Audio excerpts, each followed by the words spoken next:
Ngaynaka noon sikki ala so woni juma imam o ko pullo wonata ɗum sikki ala hen kono jiɗɗen ko meccal ngal ndenden enen fof jaggene maggal beele ɓamtare sohlade hen nde ngaynaka sohlaka ko en mbiyani yen goppu ngaynaka men fina tawa kon jogui leydi ndi maggal Touba gammu Tiwawon Daka Medina Gounass ziar Omarien ziar Ceerno Basiru ziar haata Layen naaɓe ɓe Khalifa Layen o ɗon ɓuuri ɓadade gueej kono noon liɗɗi mbaɗetake ziar waɗete ziar tan ko dammiri walla gayi hôpital uji ɗi ko tew camp uji militaire ɗi ko tew wadde ko joguiɗen ko neɗɗo sina inne ko tew sina dañi koɗo ko tew sen woodi duttiɗo e jomum kadi ko gaynaka addoyto bagage muɗum wadde ko joguiɗen ko famɗani heddi ko mbaɗen organisé koye men jiɗodiren kolodiren ballodiren ay kutaɗo hutaɓe kutodirta ndena ɗen ɗiɗo whatsapp uji ndena ɗen wiyoɓe ɓe président Macky Sall ligganaki aynaɓe ko jejjiɗen ala enen kay minen ɓuuri ɗo famɗude duuɓi miɗen teski kam nde ndamdi jarata ɗo 400 600 670 hande ko ngori jarata ujunere ngori ko ndamdi jaratno ko ɗum ngori jarata ko jawdi ko ngaari kalaldi jaratno ko ɗum jawdi jarata 4 ujunere 6 ujunere wadde jiɗɗen ko mbaɗen organisé aynaɓe mbaɗen feere gestion aussi opération sauvegarde du bétail OSB o mbaɗen feere mbaɗen impliqué dendagal pelle ɗe avec supervision du préfet mais kamɓe fof ɓe tawtine hen ɓe ganda comment ça se passe e ballal ma emin ñaaguima opération sauvegarde du bétail par ce que ma en kaldu hen ministre de l'élevage beele yo ɓeydan département Bakel ripas gila 2012 département fof won koppereje gonɗe ɗon gam sodde ripas pour aynaɓe soɓe tini e soɓe tinani heddi noon ƴeewe beele yo waɗe renforce saabu hitande fof ene ɓeyde ma en kaldu hen kanko Bodia ballodiren ene mum ministre de l'élevage yo ɓeydu beele oɗon ɓeydo yiide hen koye moɗon force uji ɗi en kaali mais financement o kanko Bodia o haali ɗum ñamande dañata miñiraɗo saka mawniraɗo saka taniraɗo se ñamale ɗe joɓaka sa ƴetti a yoɓani a bonnanat fotnoɓe ƴettude ɓe wadde yo yimɓeɓe joɓ ñamale ɗe ene waɗi kalis gonɗo fonstab ene waɗi gonɗo DER ene waɗi gonɗo FONGIP 13 fayi jaaɓi ƴettude presque 500 millions waɗa ɗum e aynaɓe hikka e ndeɗo hitande nde gonɗen hen 200 millions Sidel Sow min mbaɗi négocié min pamodiri 200 millions ma waɗe logé mutuelle des éleveurs du Sénégal gonɗo Daara Jolofo 300 millions ma waɗe logé crédit mutuel ƴeewen noon mbaɗen supervisé projet ji ɗi kala mo ganduɗa ene wawi so debbo so gorko so kurko bawɗo million ngaji ɗiɗi bawɗo million ngaji tati bawɗo million ngaji joyyi tawa noon so liggima artirata yoɓa kadi goɗɗo ƴetta ɗum koko haalda signina nanodira timmani tawa une semaine ɗum aussi mboɗo yiiɗi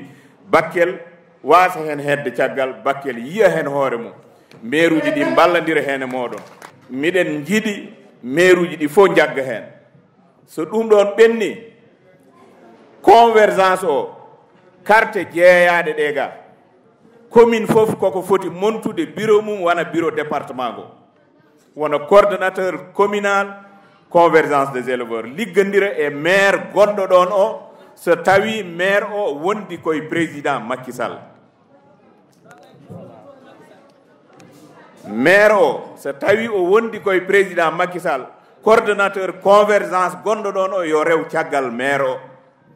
so tawi maire o noon mernani ko hoore mum en ndewata e muɗum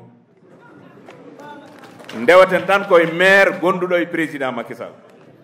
ɗum kadi naata hakkillaji yimɓe président conseil départemental fof département mo woni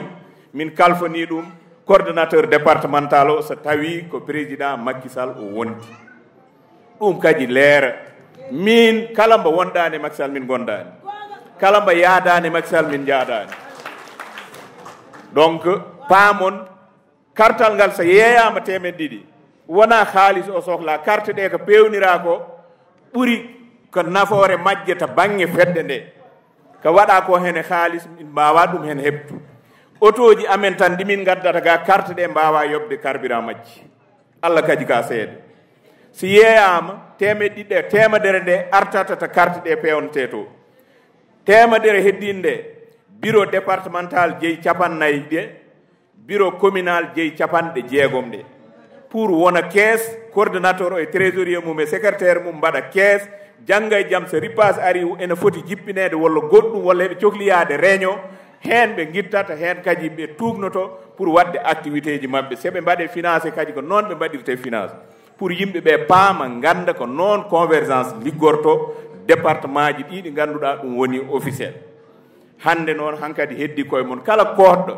te commune mum yeeyino yo wat organisé monte bureau mum kadi tullay e inspecteur o so keeɓi bureau ngo bureau communal ngo gandon ngo woni officiel hankadi ko noon min jiiɗi liggoroɗen ɗum gasniranmi Oumar Ba président nomi ɗum directeur grande muraille verte ko bakkelnaje ko ɓi bakkelnaje o nomama ko jogui ko hande grande muraille verte homo jogui ko wiyete heewu dawñi ƴettude sukaɓe ɓe liggo mamin mbadde mum tourné e région ngaji ɗi minen convergence e kanko Oumar Ba wadde min jiiɗi ko maire uji ɗi aussi ma won ko ƴetti o fewro ɗum e commune aji he mais sukaɓe ɓe seɓe ƴette min ndewat hen min jiiɗi ko maire uji ɗi mbiɗa andi wona Saydou Olel kam e Adama Ndom hayso on mbiyaka yo on ƴettu e Ibrahima Baba Sall yo on ƴettu aynaɓe ne ma on ƴettu aynaɓe mais min jiiɗi ko heewu dawñi ko jolfuɓe mbiyata ko dawol sukaɓe aynaɓe jiiya hen koye mabɓe ɗum noon ɓaari ko ɗo o jeeya so Allah jaaɓi ma on keɓa hen gueɗal mon ha timma mais min jiiɗi ko ɓiɗɗo gaynako o aussi o waɗa formation o janggana tew yeeyirte no kosam yeeyirte no nguru yeeyirte no goɗɗum e goɗɗum kam no naftoro e dawol sukaɓe ngol président Macky Sall rokki sukaɓe leydi Sénégal ɗum noon gaccen hen hakkille kadi wiide tan min keɓani kala ministère service mum nanɗo e département he cellal ɓalli sukaɓe jawdi hunde hen foof wonanɓe ɗum ɗo so tawi a yahata a namnoytaka a lijjitta lijjitoɓe nawat goppuma haɗa jooɗi mi heɓani a yahat dartoya koreji men wonɓe caggal leydi eɗen ɓe jetta eɗen ɓe jarna e darde mabɓe surtout e région Tamba surtout e région Matam o ballal ngal ɓe mbaɗata e population ngaji mais ballal ngal aussi ko enen darato ballen ɓe balla en laamu ngu nene laamu wawi wallude ko renduɓe ko alay saga darana ɗen koye men alay saga darda ɗen ɗum namni ko enen fof dokkodiren juuɗe ballodiren ɗum beele président aussi ko yiɗi wallude en ko o wawa en wallu tawa tampere ala hen wadde mbattidortowomi guddiranmi ko politique binditoɗen sukaɓeɓe kono kadi jiiden yumma e baaba woto neɗɗo wi tan mi heɓani ko jiɗmi koye monsieur le maire walla mi heɓani ko jiɗmi koye député nde o gonɗon fitina fof wona sehlam kodde aynaɓe ƴetta fitina on ɗon fof wattanomo président Macky Sall mi jaɓata mi yaltinat ɗumen ha laaɓa so neɗɗo ronki yimɓe jewtat kalda ballodira yimɓeɓe jeccitoɓe ɓe gardiɓe ardaɓe kadi balla ɓe gardini ɓe ko heddi ko président Macky Sall kañum jogui député e maire yakori koye budget état wadde gueɗe ɗe ko président joguiɗe o joguiɗe noon ma ballodiren ma kalden mais tinnoɗen e koye men tinnoɗen e oɗo laamu ay lingu koyngal woto woppinma lingu junggo enen en cohlani haare en cohlani fitina en cohlani duppude en cohlani helde kadi en cohlani warandirede cohluɗen ko sukaɓeɓe daña liggey rewɓeɓe daña liggey mawɓeɓe boursiji familial ɗi ɓeyde goto foof ene yomno tawa alaɗo dawani laamu ɗum ko président Macky Sall addi ɗum ɗo e leydi he en jiiɗa fitina jiɗɗen ko kala gonɗo ɗo woni ɗo nafoore tawa ɗum ɗo woni ɗo tawa caɗele ngala hen wadde bandiraɓe min jetti Allah min jetti on min jetti aynaɓe min jetti ɓe min gardi ɓe kamɓe fof e kuuɓal debbo e gorko suka e mawɗo ɓe min tawiɗo ɓe jonne nde juuti gacca noon min hakke allahumma salli ala seydina mouhammadou wa sallim